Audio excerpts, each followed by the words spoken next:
I was invited to a Phoenix Climbing Club dinner, which both John and Pete were members of, Huddersfield's Climbing Club, at the Bridge Inn in Ingleton. And this ended in a massive fight. At one point, the landlord's daughter, who was an immense girl, was causing mayhem and was laying out climber after climber. What they'd done, I've no idea. I never found out. But at one point, she was on top of Pete and banging his head on the floor.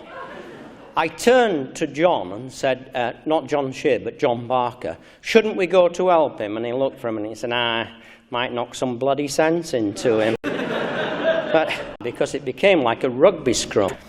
And John called for his secret weapon, John Sheard, and at one call, little Jim, their apprentice, stepped forward, danced round this young lady like Cassius Clay, and uppercutted her with the most incredible punch I've ever seen, and she went down. That was the end of the melee, but I think that was the last appearance of little Jim, who they had been forecasting would be another Ron Fawcett.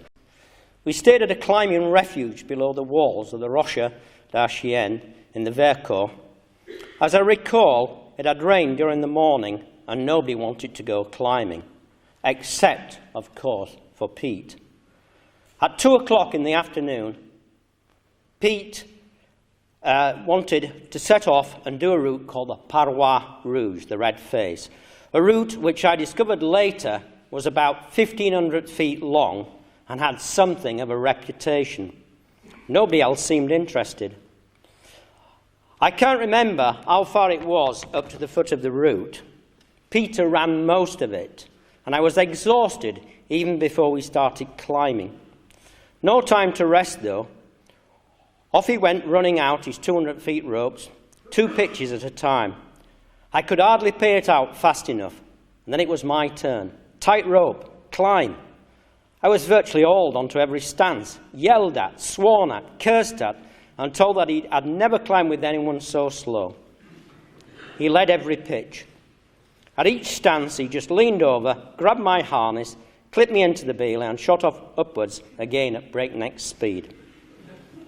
At the top, I just lay face down in a little patch of snow, gasping for breath. The route had taken about 2.5 hours, and after a long search for the abseil point, we finally got back to the hut. I read later in the climbing magazines that we had done the fastest time ever recorded for the route. Now, how did Pete get into this position where he was in charge of young people as a lecturer at college? Now, it's a very roundabout route. I left you in his life story, he was at Humphrey Head. And he then wanted to move on, and he found he couldn't, because although he was an outdoor pursuits lecturer, instructor, what have you, he had never, ever finished his teaching qualification because he needed to do a probationary year. And the only place he could find to do this probationary year was in Lincolnshire. Now, can you imagine going to bloody Lincolnshire if you're a climber? Anyhow, Pete took it on the chin and went to a school in Scunthorpe. He picked this school because he had a climbing wall. And he started climbing at that climbing wall and training and training and training with weights on and all sorts of things, which was pretty revolutionary in those days. And then, having finished his year as a probationary teacher successful, he could then apply for other jobs. And the job he wanted and coveted was lecturing outdoor pursuits at Bingley, and he managed to get it. And over the next N years, he was at Bingley, and then when Bingley closed down, at Ilkley College. And generations of students now have much to thank Peter Livesey for. And one is Janine Newman, an ex-student. And here are impressions of Pete. My lasting impression of Pete as a lecturer is of him standing at the side of either the river, the lake, the cave, or the crag, grinning. As we struggled in the cold and the wet, it was always wet, to master the intricacies of the particular activity with minimum input from him. He taught us to roll a canoe in the Leeds-Liverpool Canal, not a warm swimming pool. The incentive was great. Fail and bail out in the mud and slime and rat-infested water, or succeed. He was always there, grinning. However, when praise was given, it was never forgotten, as it was so rare. For over 20 years, I have remembered that. Well done. Take us to Orienteer on Oxenope Moor. We assumed in our innocence that our lecturer would have gained permission. 2 weeks running, I was returned to the Land Rover by the gamekeeper, dog and gun. Pete was there grinning. You're just going to have to move faster, Jar. Assessing us on our MLC, we were weighed down with huge sacks, wet tent, food, torch, spare torch, primus, spare primus, and a rope. He instilled in his students either frustration or determination. You've just got to get out and do it. When Pete was at Bingley, it was at the time of the climbing wall, beginning of the climbing wall boom, and he used to go on a Wednesday night with Florrie, Jill Lawrence, to Rothwell. And I was fortunate. They used to pick me up in Guiseley as they came down from Bingley. And we used to go to Rothwell, but occasionally to Leeds, to the University Wall, which was my preferred option. And I used to be amazed when we got to the Leeds Wall, because Pete used to disappear. And I never ever saw him change to go climbing on the Rothwell Wall, but he always appeared on the Leeds Wall in shorts, because it was much warmer there than Rothwell. And I thought he was shy. But we used to be amazed at his footwork on this wall, on little brick edges. And we couldn't understand it. He could stand on absolutely nothing. Anyhow, one night I followed him. I thought, the bugger's up to something. And sure enough, he was. What he'd done is he'd made fiberglass insoles for his old knackered PAs. And he used to stuff them in, and these things got thicker and thicker and thicker, and they were like a wedge of concrete. And he could stand on the brick edges. He was always ahead of the game. And one of the most amazing events that was ever happened at the Leeds Wall was when Pete turned up and decided that the thing was getting too tame and we should all play roller wall. You had two teams, one started at one end, the other at the other end, and whoever got a man or a woman to the end first won. That was a terrifying sport, roller wall. Just some more insight into Pete's activities. The Canoeists are here, of course. Another of Pete's activities, which he excelled, and they have asked me to read out a tribute from the Canoeists to Peter, and this is from Jeff Slater and Kevin Jenkinson. During his time at Bingley Training College in the late 1960s, Peter was required to expand his outdoor pursuits horizons as part of his course. In this, he was guided by Wally Keay, who was responsible for outdoor activities and a key local member of the British Canoe Union. Peter was soon introduced to the Leeds Canoe Club and set about developing his canoeing skills in a typically unorthodox way. This involved striking a deal with certain junior members, which involved introducing them to climbing at a high level in return for similar favours in the canoeing front. He rapidly burnt out his newfound climbing partners, while taking all that the canoeing world was able to throw at him in his stride without travelling overseas. Notwithstanding this, he still managed to drag up one of his gnomes up two new routes at Langcliffe, his Crag X at the time. Pete's interest in canoeing waned when his college course was completed successfully, and he began thinking about taking climbing into a new era. To our amazement, he turned up one weekend extolling the virtues of modern dance as an aid to climbing on the grounds that it improved his physical posture. This was followed by a serious physical training regime. The world was soon to see the results. I'm now going to ask the Orienteers to pay their tribute, and the first one to speak is Tony Roberts. Thank you, Tony. Thanks, Dennis. I first met Pete through orienteering, whilst I was chairing the local club Orienteers. But I got to know him properly when I moved from my Bradford base in the college out to Ilkley, about 1988. I actually went to see him to see how well he was teaching this orienteering thing. I'd heard about this guy teaching orienteering. I thought, better go and check it out. And I didn't know about the story about Oxenhope Moor then. I wish I had done. And I came away with a pair of bracer boots. That was Pete's contribution. I paid for them, by the way. More of that later. Working with Pete in the college provided with, well, people have said, far too many hilarious moments to count, really. From the irreverent staff development memos, summoning the faithful to little-known rendezvous in the Lake District for a run, which was always unequivocally conducted under Pete's direction, to his knack of penetrating to the heart of the matter in a few carefully chosen words. He was the first person to refer to me as circumferentially challenged. A natural iconoclast, he had the potential to be fearsomely intimidating, which we've heard. But somehow he never was, in my experience. He was an invaluable resource to Orienteers in negotiating with farmers, the National Trust, and landowners in the Malham and Kilnsea areas. He knew every inch of the local countryside and its inhabitants, and he plainly loved it passionately, but unsentimentally. Time spent with him in this habitat was rewarded with unusual insights, information and stories, often quite scurrilous, but always entertaining. He could tell you immediately which areas might be worth mapping and using and which would be a waste of time. It was a knowledge born of hours, days, years even, spent exploring up, across and under the terrain. Organisers, planners and controllers of orienteering events all have much to thank him for. He wasn't really a naturally clubbable type. He was nonetheless always eager to contribute to the sport in the ways that suited him best.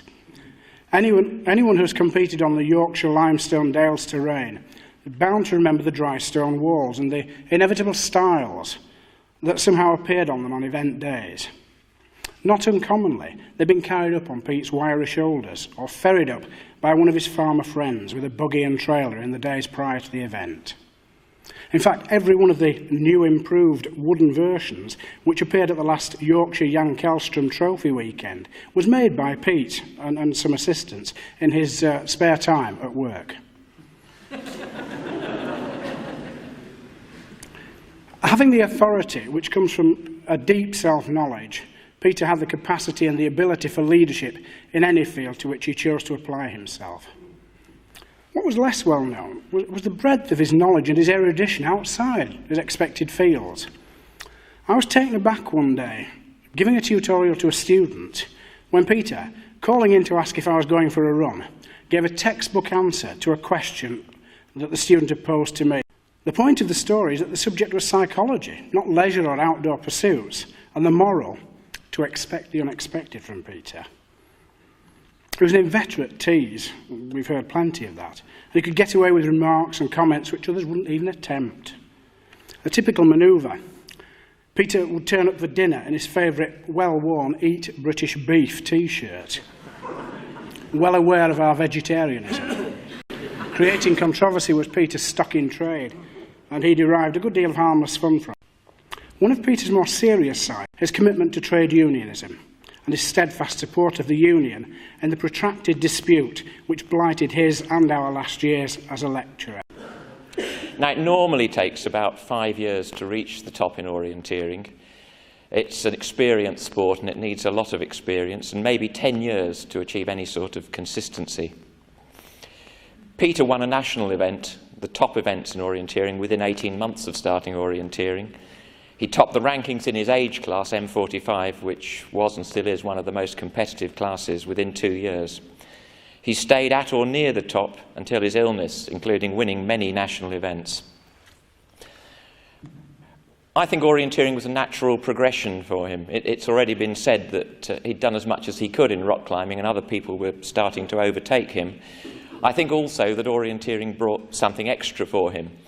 It, as well as taking him into terrain and to pleasant mountainous places, It had a challenge of independent route finding, and above all, it's straight competition, and I think that's something that Pete revelled in. He liked the head-to-head competition of the sport.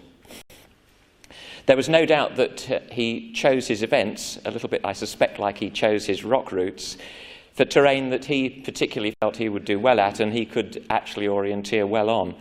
And again, to quote him, he did try to avoid areas with Christmas trees and other weeds in, partly, I think, because he couldn't see too well where he was going.